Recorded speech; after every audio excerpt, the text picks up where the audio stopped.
Radio Krishna presents Stories from the Vedic Scriptures. Today's episode is entitled The Appearance of Lord Jagganatha and His Chariot Festival.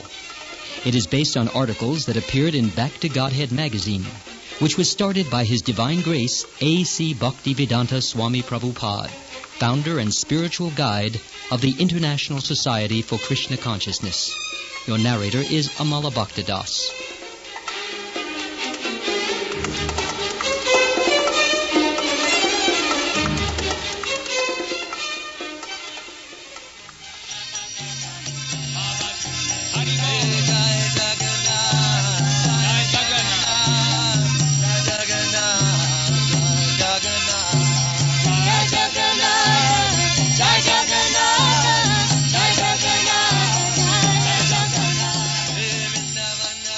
For thousands of years, devotees of Lord Krishna have journeyed to Jagannath Puri in India to take part in the annual celebration called Ratha Yatra, the Festival of the Chariots. Here, devotees glorify one of the pastimes of Lord Krishna, which he performed about 5,000 years ago in a 2-mile parade of 3 50-foot-high chariots. Along the way, the devotees tugged the thick ropes of the chariots and pulled them forward to their destination.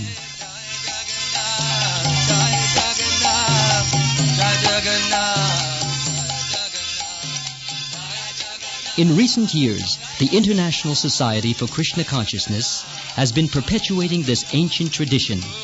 Thus, colossal Ratha Yatra chariots have been appearing in major cities around the world, leading many observers to wonder, amid the excitement and joy of the celebration, what does it all mean? Who are those wooden figures riding on the chariots? And how did this festival originate?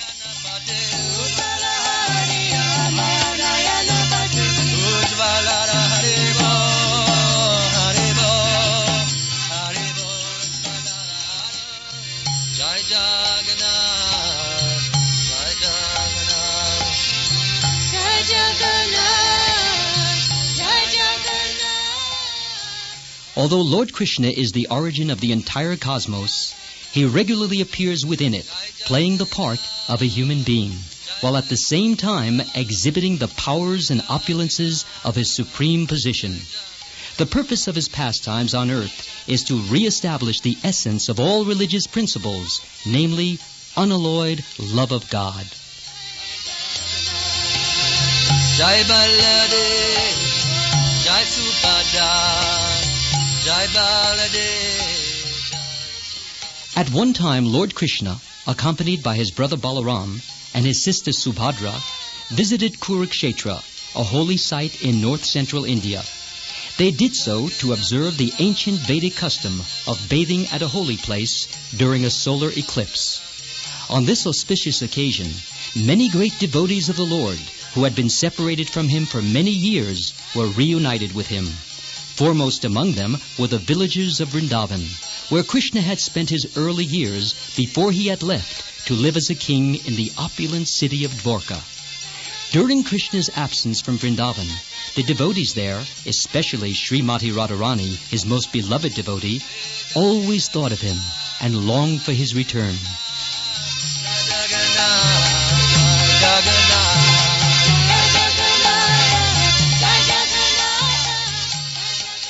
So when Srimati Radharani met Krishna at Kurukshetra, she invited him to return to Vrindavan and again enjoy the loving pastimes with his devotees there. Today, those who take part in the Ratha Yatra festival can share in the feelings of Krishna's devotees, who drew him back to Vrindavan with their love.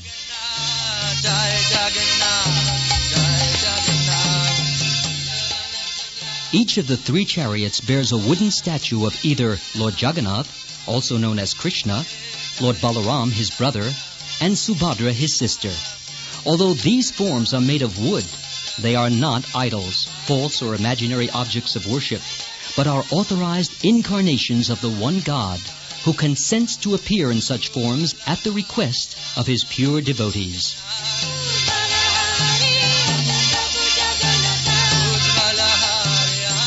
For this reason, the forms are called deities and are worshipable.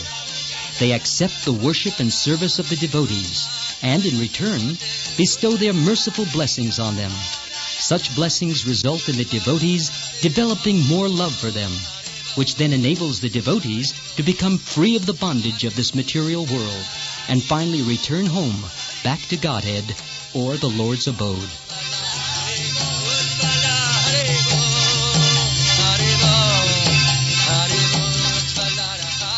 Enthusiastic participants in the festival experience a blissful transcendental reciprocation with the deities, and even many worldly-minded persons are unexpectedly awakened to spiritual life. His Divine Grace A.C. Bhaktivedanta Swami Prabhupada introduced Ratha Yatra to the Western world in 1969 in San Francisco. Since then, the festival has spread to many cities in the United States, South America, Europe, Australia, and even India, where ISKCON Ratha Yatra festivals have given new life to this ancient tradition. Jai Jagganatha, Jai Jagganatha, Jai Jagganatha, Jai Jagganatha. Krishna devotees take pleasure in the months of planning and hard work that go into making the festival a success. They understand that of all welfare activities, the distribution of Krishna consciousness is the most beneficial for everyone, for it ultimately puts an end to all miseries. The story of how the form of Lord Jagannath appeared in this world is a fascinating episode in Vedic history, and it occurred thousands of years ago as follows.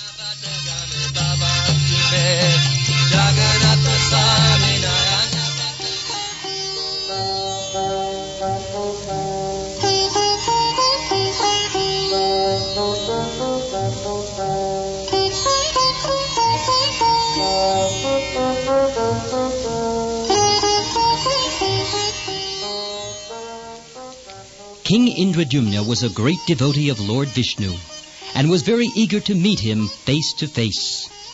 One time, by the Lord's arrangement, a devotee of the Lord arrived in the court of King Indradyumna. In the course of discussion, he began to talk about an incarnation of Lord Vishnu named Nila Madhava. After hearing these topics, King Indradyumna became very inspired and sent different Brahmins in different directions to search for and inquire about Lord Nila Madhava. All of them, however, were unsuccessful and returned to the capital city of the king, except for one priest of the name Vidyapati.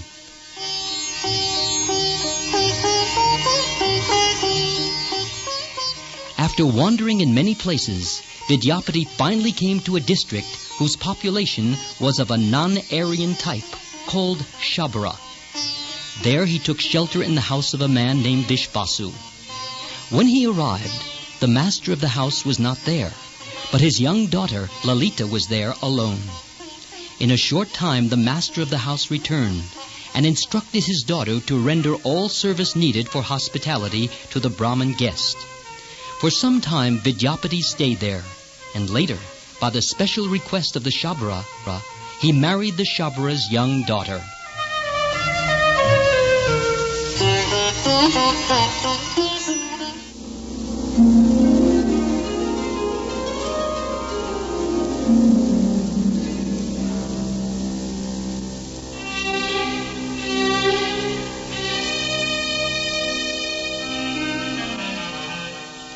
While Vidyapati lived in the house of the Shabra, he noticed some peculiarity in his host's behavior.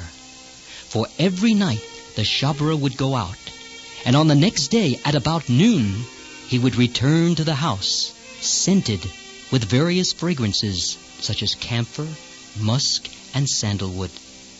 Vidyapati inquired from his wife about the reason for this, and she informed him that her father would go out to a secret place to worship Sri Nila Madhava.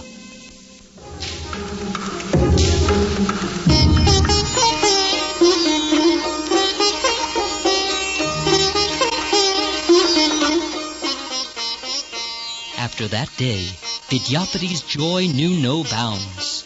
Actually, Lalita had been ordered by her father not to tell anyone about Sri Nila Madhava, but she overstepped that order by telling her husband.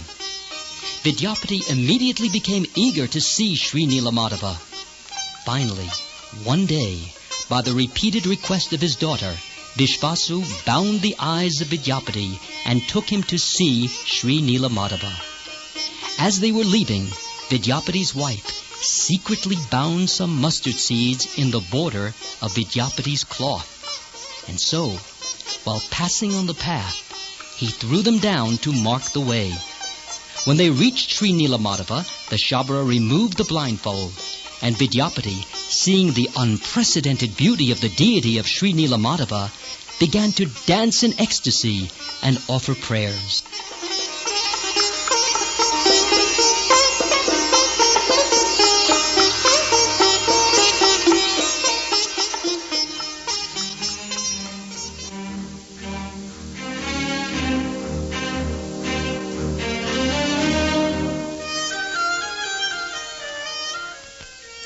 After Vidyapati finished his prayers, the Shabara kept him near the deity and went out to collect roots and forest flowers for worship.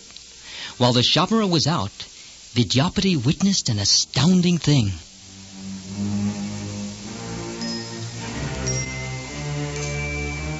A sleeping crow fell off a branch of a tree into a nearby lake and drowned. It immediately assumed a four-armed Vaikuntha, or spiritual form, and started back to the spiritual sky. Seeing this, the Brahmin climbed up the tree and was about to jump into the lake to follow the liberated crow.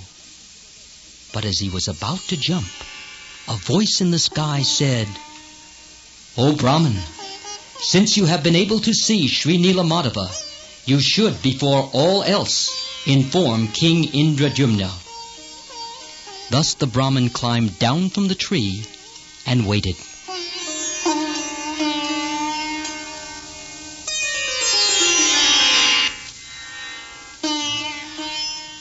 The Shabara soon returned, carrying forest flowers and roots, and started his daily worship of Lord Nilamadava. As he was engaged in the service of the Lord spoke to him, saying, "I have for so many days accepted the simple forest flowers and roots offered to me by you. Now I desire royal service offered to me by my devotee, King Indradyumna."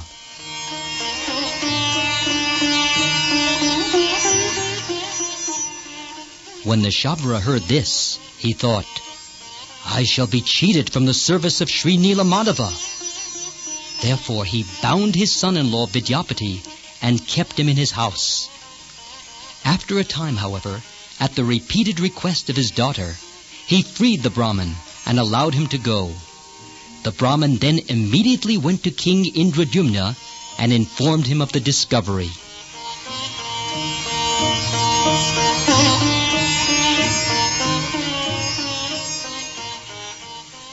The king, in great ecstasy, went forth with many people to bring back Sri Nilamadava. From the mustard seeds thrown along the path by Vidyapati, small plants had grown. So, by following these plants, the king was able to trace the path to Sri Nilamadava. When they reached the spot, however, they did not find him.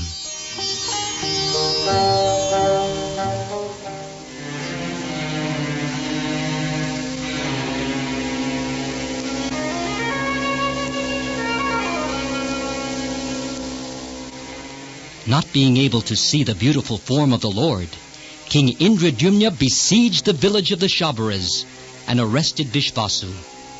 Suddenly, however, a voice in the sky said to the king, "Release this Shabara. On top of Nila Hill, you should construct a temple. There, as Daru Brahman, or the Absolute Truth, manifests in a wooden form, you will see me. You will not see me as Nilamadava."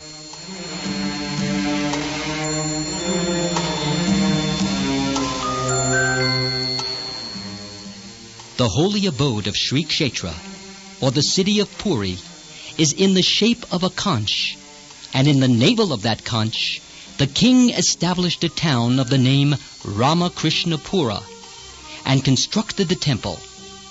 The temple extended 60 cubits beneath the earth and rose 120 cubits above the surface. At the top of the temple, the king built a kalasa, or round pinnacle, and on top of that, a chakra or disc. He also had the temple decorated with golden ornamentation. Then King Indradyumna, desiring for Lord Brahma to consecrate the temple, traveled to Lord Brahma's planet and spent a long time there waiting for him. During that time, the temple, which is very near the sea, became covered with sand from the shore.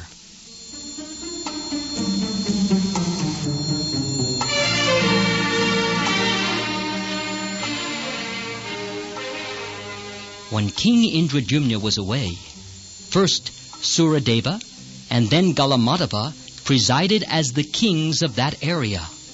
But it was Galamadava who raised the temple from within the sands, where it had been buried for a long time.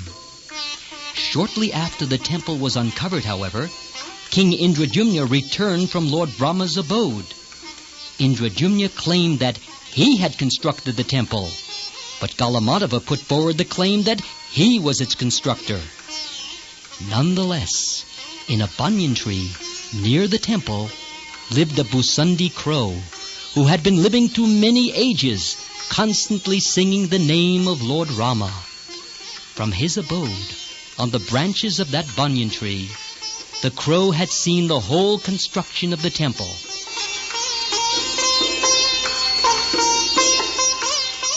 Therefore, he made it known that actually King Indradyumna had constructed the temple, and that in his absence it had been covered by sand. He further said that King Galamadava had later merely uncovered the temple. Because King Galamadava had concealed the truth, Lord Brahma then ordered him to reside outside the grounds of the temple on the western side of the lake.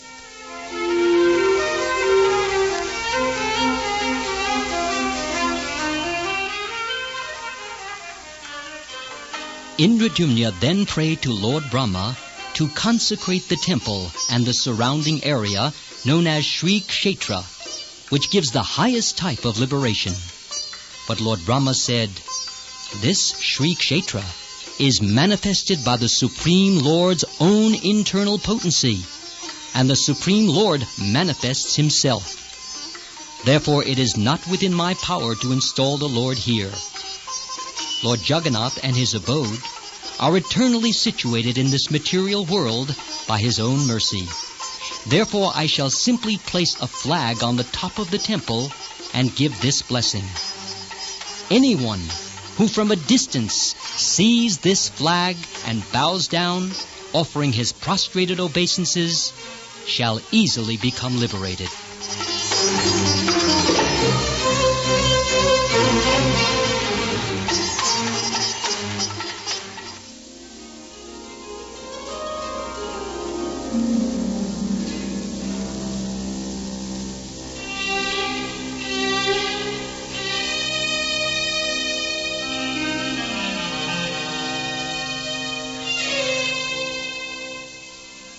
After some time, King Indradyumna became discouraged at so much delay in seeing Sri Nilamadava. Deciding that his life was useless, he lay down on a bed of kusha grass, being determined to give up his life by fasting. At that time, Lord Jagganatha spoke to him in a dream as follows: "My dear king, don't be anxious. I shall come floating in from the sea in my wooden form as Daru Brahman at the place called Banki Muhan.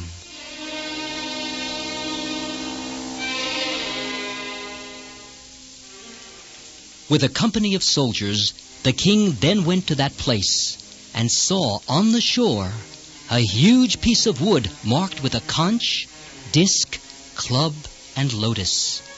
Although he engaged many men and elephants to move that Daru Brahman or woody Brahman, they couldn't even budge it. But that night, in a dream, Lord Jagganatha again spoke to the king, saying, "Bring my previous servant, Vishvasu, who used to serve me as Nilamadava, and place a golden chariot in front of Daru Brahman."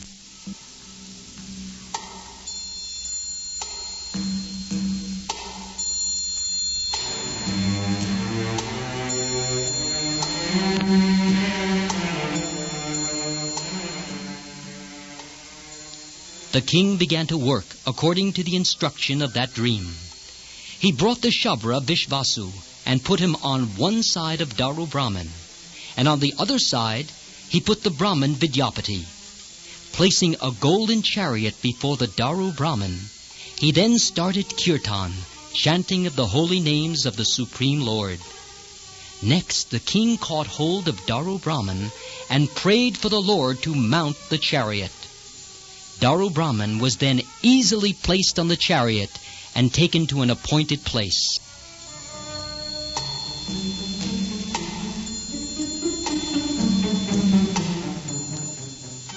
There Lord Brahma began a sacrifice and established a deity of Lord Nrsingadev on the raised platform of the sacrifice.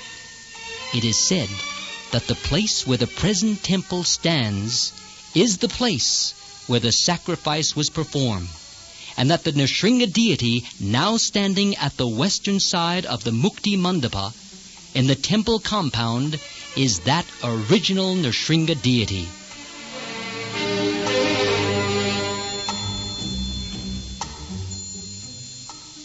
To carve the deity of Lord Jagannath from the Daru Brahman, King Indradyumna called many expert sculptors. None of them, however, was able to touch Daru Brahman, for as soon as they started, their chisels broke and fell to pieces. Finally, the Supreme Lord himself came, but in the disguise of an old artist who introduced himself as Ananta Maharana. He promised that if he were allowed to work behind closed doors for 21 days, the deity would be carved. Immediately, preparations were made. According to the old sculptor's directions, all the other artists were engaged in making 3 chariots.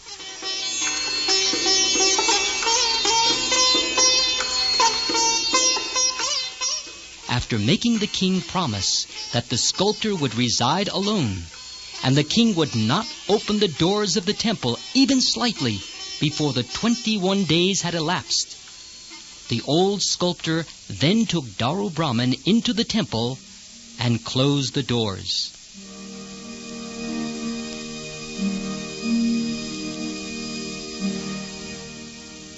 After 14 days had passed, however, the king was unable to hear the sounds of the artist's tools, and so he became full of anxiety. Although his minister again and again forbade him, the king, on the advice of his queen, opened the door of the temple with his own hand.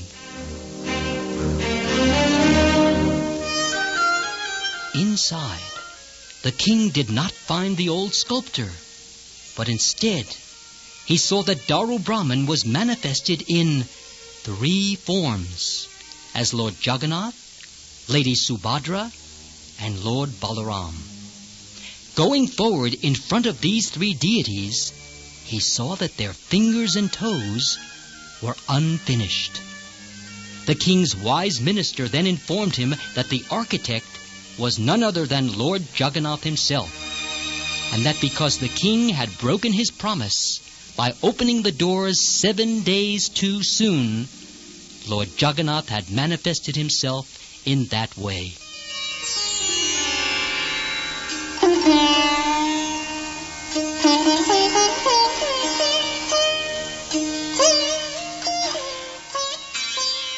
Then the king, thinking himself a great offender, decided to end his life. Thus again, he lay down on a bed of kusha grass and began fasting.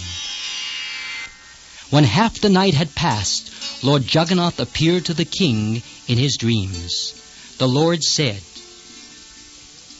"I am eternally situated here in Nilachala, in the form of Lord Jagannath as Daru Brahman. In this material world, I descend in 24 deity incarnations with my abode. I have no material hands and feet, but with my transcendental senses, I accept all the items offered in service by my devotees. And for the benefit of the world, I move from one place to another. You have broken your promise, but that is just a part of the sweetness of my pastimes, to manifest this Jagannath form. which protects the eternal words of the Holy Scriptures. Anyway, those devotees whose eyes are smeared with the salve of love will always see me as Shyamasundara or Krishna, holding a flute. If your desire is to serve me in opulence, then from time to time I may be decorated with hands and feet made of gold or silver.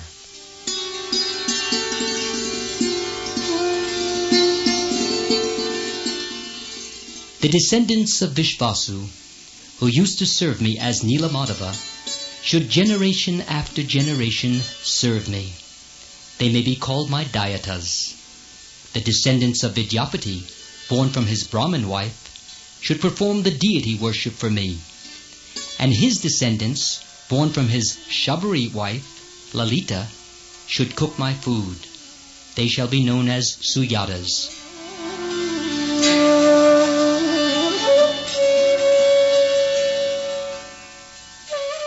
Then King Indradyumna said to Lord Jagannath, "My lord, kindly grant one favor to me. Let the doors to your temple be closed for only 3 hours a day. The rest of the time let the doors be open, so that all the residents of the universe may have access to see you. Further, let it be that all day long your eating may go on, and that your lotus fingers may thus never become dry." Lord Jagannath replied, "So be it. And for yourself, what benediction do you ask?"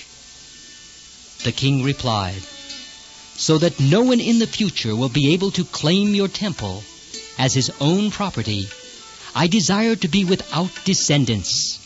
Kindly just grant me this one benediction."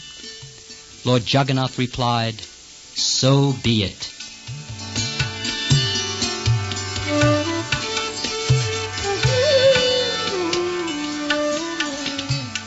Thus the merciful Lord Jagannath, Subhadra and Balaram appeared in this material world to benefit all living beings.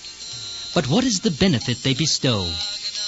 That is stated in the Narada Purana, when the Supreme Lord Narayan tells his wife Lakshmi Devi, "In that great place known as Jagannath Puri, the Jagannath deity fashioned by the Supreme Lord himself is situated. If men simply see that deity, they are easily able to come to my abode." In this way, Lord Jagannath is delivering the whole universe, especially as he rides on his cart before the eyes of all. Jai Baladev, Jai Subhadra, Jai Baladev, Jai Subhadra. So the next time you see those huge, colorful chariots rolling down the street, surrounded by singing, dancing crowds, why not join the fun? It's the chance of a lifetime to become Krishna conscious or divinely blissful.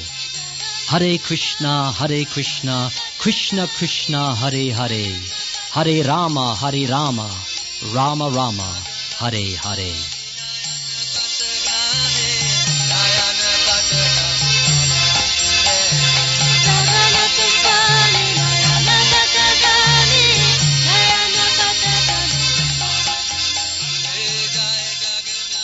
Today's story from the Vedic scriptures was entitled The Appearance of Lord Jagannath and His Chariot Festival.